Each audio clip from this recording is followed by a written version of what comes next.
गर्मी की दोपहर थी। उत्तर प्रदेश के बांदा जिले का एक छोटा सा गांव नरैनी धूप में झुलस रहा था।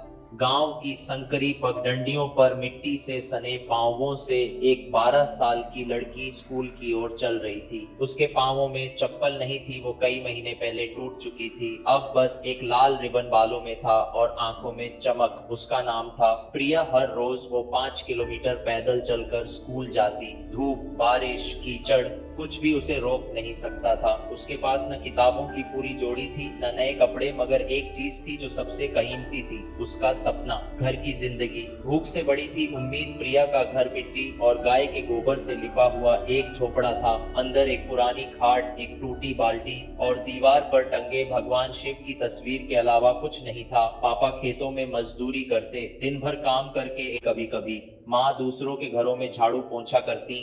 3 बहनों और एक छोटे भाई के साथ हर रात भूख और थकान की लड़ाई होती।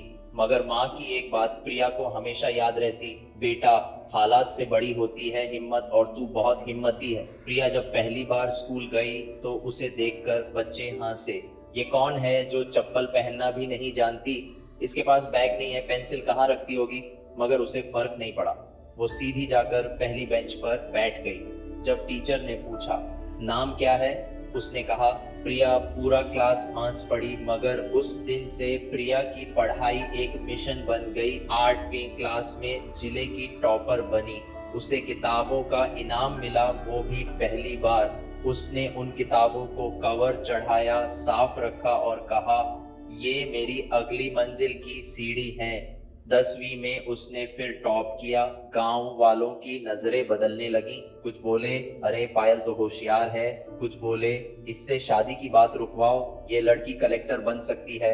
मगर तब तक घर की हालत और खराब हो चुकी थी। पिता बीमार रहने लगे, माँ अकेले सारे काम संभाल रही थी, बहनें छोटी थीं और खर्च दिन ब दिन बढ़ते जा रहे थे। जब प्रिया ने 12वीं में टॉप किया तो उसे इलाहाबाद यूनिवर्सिटी से एडमिशन लेटर मिला, लेकिन फीस 4000 रुपए। माँ ने अपनी एकमात्र चांदी की पायल बेच दी। प्रिया रोई मगर ठान लिया, अब हार नहीं माननी। शहर आकर प्रिया ने एक छोटा कमरा किराए पर लिया।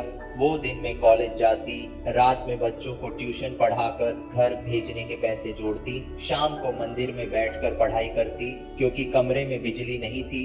यूपीएससी का पहला प्रीलिम्स फेल, साल 2 मेंस तक पहुंची, फेल अगेन साल 3, इंटरव्यू तक गई, लेकिन 3 नंबर से बाहर रह गई। तीसरी बार हारने के बाद प्रिया टूट गई।